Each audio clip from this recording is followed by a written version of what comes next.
kan?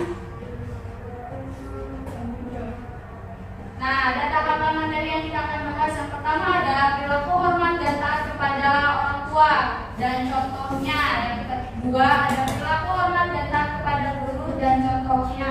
Yang terakhir ada hikmah perilaku hormat kepada orang tua dan guru. Untuk saudari Isna dan Nani harap diperhatikan. Ya baik. Di sini ada pertanyaan. Apa sih yang dimaksud perilaku hormat kepada kedua orang tua? Mungkin saudari Isna bisa dibacakan. Yang pertama Bu ada jika kita hormat dan taat kepada orang tua itu diartikan menghargai Bu dan mematuhi semua yang diperintahkan orang tua selama bukan hal yang maksiat. Terus yang kedua di dalam Islam hormat dan berbakti kepada orang tua itu bagian dari jihad Allah Bu, sehingga kita bisa mendapatkan keutamaan berupa pahala Bu. Nah, kalian udah tahu kan apa yang dimaksud dengan perilaku hormat kepada orang tua? Iya. Di sini juga ada yang namanya. Kalian ada yang tahu apa itu namanya birrul walidain? Apa itu Bu? Di situ sudah tertera birrul walidain adalah bagian dari etika seseorang muslim untuk berbakti kepada kedua orang tua. Sebab ridho Allah adalah ridho orang tua dan murkanya Allah itu adalah murkanya orang tua. Jadi kita nggak boleh membangkang ya Bu. Nah, iya kita nggak boleh membangkang kepada kedua orang tua. Terus kenapa sih kita harus taat tuh sama orang tua Bu? Nah, kenapa kita harus taat kepada kedua orang tua? Di situ sudah tertera berbakti kepada kedua orang tua. Sebabnya adalah ridho Allah adalah ridhonya orang tua dan murkanya Allah adalah murkanya orang tua. Kita harus berbakti yang pertama kepada ibu dan ibu baru ayah. Kenapa seperti itu? Karena ibu adalah orang yang pertama mengandung kita dari kandungan hingga kita hingga melahirkan, dari kecil sampai besar, menyusui, membimbing hingga kita bisa seperti saat ini. Nah, itulah kenapa kita harus berbakti kepada kedua orang tua, karena ridhonya Allah adalah ridhonya kedua orang tua dan murkanya Allah adalah murkanya Orang tua. Nah, mungkin di sini ibu ingin menyuruh dari salah satu siswa untuk membacakan Quran surat Al-Isra. Baik, untuk saudari Sherly mungkin bisa membacakannya. Baik Bu. Bismillahirrahmanirrahim. Wa qadha rabbuka alla iyyahu wa bil walidaini ihsanan imma bainahuma idza fashid in dzakal kibaru ahaduhuma aw kilahuma fala taqul lahuma uffi wa tanharhuma wa Yang artinya dibacakan juga. artinya, dan Tuhanmu telah memerintahkan agar kamu jangan menyembah selain Dia dan hendaklah berbuat baik kepada ibu bapak. Jika salah seorang di antaranya keduanya atau kedua-duanya sampai berusia lanjut dalam pemeliharaanmu, maka sekali-kali janganlah kamu mengatakan kepada keduanya perkataan dan janganlah engkau membentak keduanya dan ucapkanlah kepada keduanya perkataan yang baik. Dari situ pun kita sudah bisa mengambil hikmah kenapa kita harus berbakti kepada orang tua. Dengan kata aja kita nggak boleh apa nih? Kita kalau disuruh males-malesan, disuruhnya ogah-ogahan, itu namanya bisa membuat Allah murka karena kita mau durhaka dosa dan durhaka kepada kedua. Itu berarti udah paham ya apa yang itu dimaksud dengan birrul walidain. Bisa selanjutnya di sini ada yang namanya contoh perilaku hormat dan taat kepada kedua orang tua dalam kehidupan sehari-hari. Perilaku hormat dan taat kepada kedua orang tua yang pertama membantu meringankan pekerjaan orang tua dengan mencuci piring sendiri. Yang kedua ada berdoa belajar dengan rajin agar menjadi anak yang berprestasi. Yang ketiga ada membantu membersihkan rumah dan yang keempat menjaga etika sopan santun baik ucapan. Teman-teman di sini apakah udah melaksanakan perilaku perilaku hormat dan taat kepada orang tua? Sudah. Apa di rumah kalian pernah membantu orang tua? Pernah. Sherly, membantu apa aja? Cuci piring, cuci baju, masak. Kalau Lala membantu apa aja di rumah orang tua? Membantu cuci baju, ngepel, nyapu, bersihan rumah. Ya baik, berarti di sini anak murid ibu pada rajin ya. Alhamdulillah. Rajin lah. Ya juga yang bisa menjelaskan kalau misalnya kita lagi sholat terus dipanggil orang tua, kita harus jawab iya bu atau kita harus bagaimana? Kita kalau setahu saya kalau perempuan kalau dipanggil sama orang tua pas lagi sholat fardu kita itu Ngedeham. Bagaimana tuh? Anggap mengeraskan suara kita. Iya, betul. iya, Mengeraskan suara kita pas lagi sholat. Misalnya kita orang tua lagi dipanggil sama orang tua, Krisna, Allah itu gitu. Iya, misalnya kayak oh enggak Allah Akbar. Nah, tapi orang tua juga oh iya anak saya lagi sholat. Rajin. Iya, jadi bisa kalian bukan berarti kalau misalnya kan ada aja yang mikir oh kalau misalnya orang tua panggil kita gitu kan katanya harus beli orang tua. Berarti kalau misalnya orang tua lagi panggil kita bisa kita bahkan bukan hanya itu ya. Iya, Bu. Semuanya pasti ada tata caranya. Baik, Bu. Berarti itu termasuk hormat dan taat kepada orang tua ya, Bu? Iya, begitu caranya. Coba kita telah dari hikmah perilaku hormat kepada kedua orang tua. Banyak manfaatnya. Kalau misalnya disuruh tanpa harus tentang, kalau misalnya lagi dinasehatin nggak boleh gondok, terus nggak boleh bilang ah ya bu, nggak boleh bilang ah itu segitu aja tuh udah termasuk berbakti kepada orang tua dan pahalanya tuh besar sekali. Berarti kita bisa masuk surga ya, Bu? Bisa, tapi kalau bukan karena terpaksa membantunya, ikhlas, harus ikhlas. Makanya kalau disuruh jangan tahan-tahan. Kalau misalnya itu kalian kayak inisiatif untuk membersihkan rumah sendiri tanpa harus disuruh sama orang tua, itu kalian udah mendapatkan pahalanya. Tetapi bisa aja itu menjadi dosa. Kenapa, Bu? Nah, kenapa bisa menjadi dosa? Kalau misalnya kayak kalian udah bersih-bersih nih kayak rajin kamar sendiri, terus tiba-tiba orang tua kalian besok habis ngepel nyapu ya, ntar jemurin baju, pasti kalian kayak ada pikiran, ah, apa sih jadi baik banget ya besok. Nah, itu udah termasuk dosa karena kalian kerjanya dengan tidak Ikhlas. gitu. Oh iya, Bu. Ya, bisa diterapkan kenapa kita harus berbakti kepada Orang tua. baik.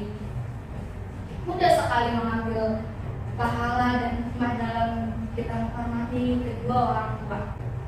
Di sini kita membahas tentang contoh perilaku hormat kepada guru. Kalau tadi kan kepada orang tua kita tugasnya di rumah. Nah, sekarang di sekolah misalnya kalian kayak terhadap saya gitu. Saya kan sebagai guru dan kalian murid-muridnya. Sebenarnya sama aja bedanya. Cuman kalau orang tua itu di rumah, kalau guru itu di sekolah. Nah, mungkin Sarah bisa membacakan contoh perilaku hormat kepada guru yang ada di depan. Contoh perilaku hormat kepada guru yang pertama ada mendengarkan materi yang disampaikan guru. Yang kedua itu ada memberi salam. Yang ketiga selalu mengerjakan tugas yang diberikan guru. Yang keempat itu ada mentaati perintah guru. Yang kelima itu tidak memotong pembicaraan guru. Yang bersikap lemah lembut terhadap guru. Dan yang terakhir itu ada mengucap terima kasih. Sama seperti apa yang tadi contoh terhadap kedua orang tua. Kalian udah meneladani ini semua belum kepada guru kalian? Udah. Insyaallah Isnu belum ya. Udah, Bu. Soalnya Isnu kadang kalau di pelajaran kadang masih suka ngobrol itu sama aja pada kamu. Tadi, Bu. Kayak gitu termasuk jalan-jalanin teman itu sama aja kamu tidak percaya diri. Makanya kalau ibu lagi menerangin soal tidak Benar. Maaf ya, Bu. ya nggak apa-apa lah ya aja sedikit lagi ya. Ya. Di sini juga ada yang namanya hikmah. Hikmah perilaku hormat kepada guru. Yang pertama ada mendapatkan kemuliaan di sisi Allah Subhanahu wa taala sebagai sebab hormat kepada guru adalah termasuk perilaku terpuji. Dan kedua, dimudahkan jalannya dalam mendapatkan ilmu serta dibukakan jalan pikiran agar mudah memahami ilmu tersebut. Jadi kalau misalnya ibu suruh kerjakan tugas ataupun kamu sama guru lain kayak gondok karena gak suka pelajarannya, Itu sebenarnya kalian harus terima-terima aja dengan apa yang datang. Karena apa? Kalau kalian gondok terhadap guru tersebut, kalian bisa aja ilmunya itu tidak diridhoi oleh Allah, karena kalian juga kesel sama guru yang kalian keselin.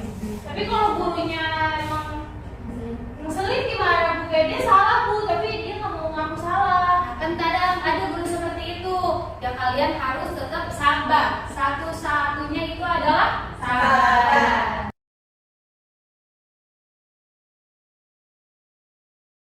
Baik anak-anak, di sini Ibu sudah mencatat pertanyaan untuk kalian jawab. Di sini Ibu ingin meminta kalian untuk membuat kelompok kecil. Sudah dipahami? Sekarang mulai membuat kelompok, berhitung dari Saka. 1, 2, 2, 3. Nah, ya. Baik, sekarang kalian membuat kelompok sesuai angkanya masing-masing. Oke.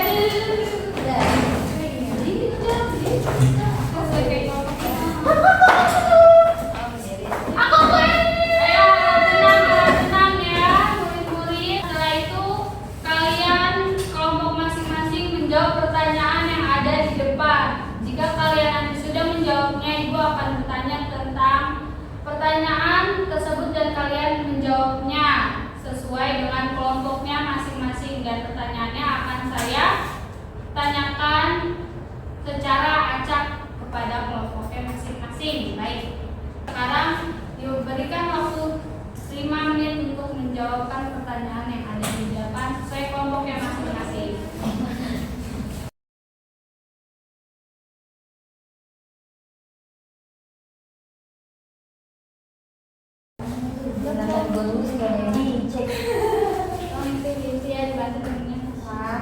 Iya Bu. Ya, saya teh maximum jaga dulu dia dia waktunya dikit lagi. Baik, waktunya tinggal dikit lagi ya anak-anak, agar dijawab pertanyaannya dengan cepat. Sudah Bu? Ibu sudah.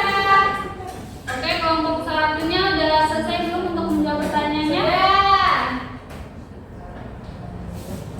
Waktunya sudah habis ya anak-anak. Ibu akan bertanya dengan secara acak dan Ibu akan memilih kelompok dengan secara acak untuk menjawab pertanyaan yang Ibu tanyakan. Untuk jawab pertanyaan pertama, bagaimana kita seharusnya berbicara dengan sopan santun terhadap orang tua dan guru? Ibu ingin memilih kelompok satu untuk menjawabnya. Silakan dipersilakan untuk kelompok satu perwakilan untuk menjawab pertanyaan yang Ibu berikan. Begini Bu, Ya, boleh perkenalkan nama dan kelompoknya. perkenalkan nama saya Isma Maulina. Saya dari kelompok 1. Saya ingin menjawab pertanyaan bagaimana kita seharusnya berbicara dengan sopan kepada orang tua dan guru. Kita bicaranya harus ini Bu, lemah lembut, terus tidak kasar, terus tidak berkata juga kepada orang tua, karena itu dosa Bu. Kenapa kita tidak boleh dosa terhadap kedua orang tua? Karena nanti kita nggak masuk surga kalau kita dosa sama orang tua. Ya, baik. Terima kasih atas jawabannya Saudara Isna dari kelompok 1 untuk tepuk tangannya yang baik. Bu, saya mau jawab Bu. Saya akan tanyakan di nomor 5, apa arti hormat kepada orang tua dan guru dalam kehidupan sehari-hari? Kelompok selanjutnya harap dijawab. Apa arti hormat kepada orang tua dan guru dalam kehidupan sehari-hari? Hormat kepada orang tua itu bisa berkata lemah lembut kepada orang tua dan guru, sama mentaati peraturan perintah yang ada dari orang tua maupun guru. Terus Ibu ingin bertanya kepada kelompok Sentai Lestari dengan salah, mengapa kita harus hormat kepada kedua orang tua dan guru dalam kehidupan sehari-hari?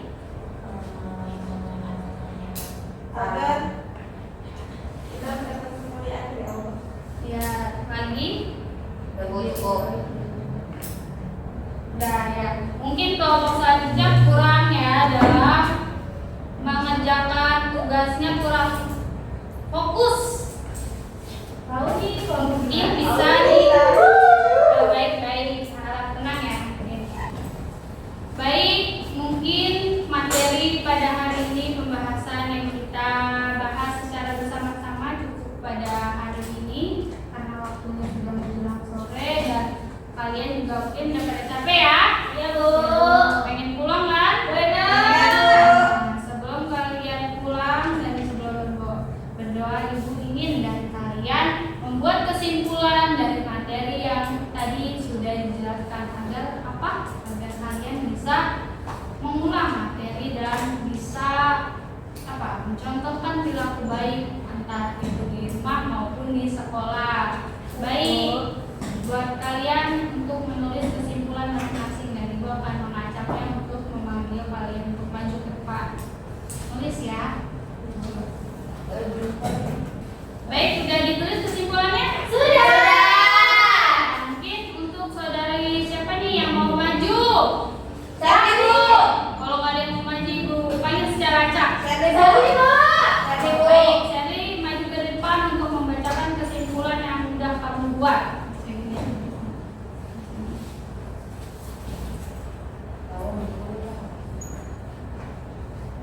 Ya, Baik, kesimpulannya, jadi kita harus menghormati orang yang lebih tua, terutama orang tua dan guru. Orang tua adalah orang yang menyayangi, membimbing, menasihati, mendoakan dan merawat sejak kita masih kecil.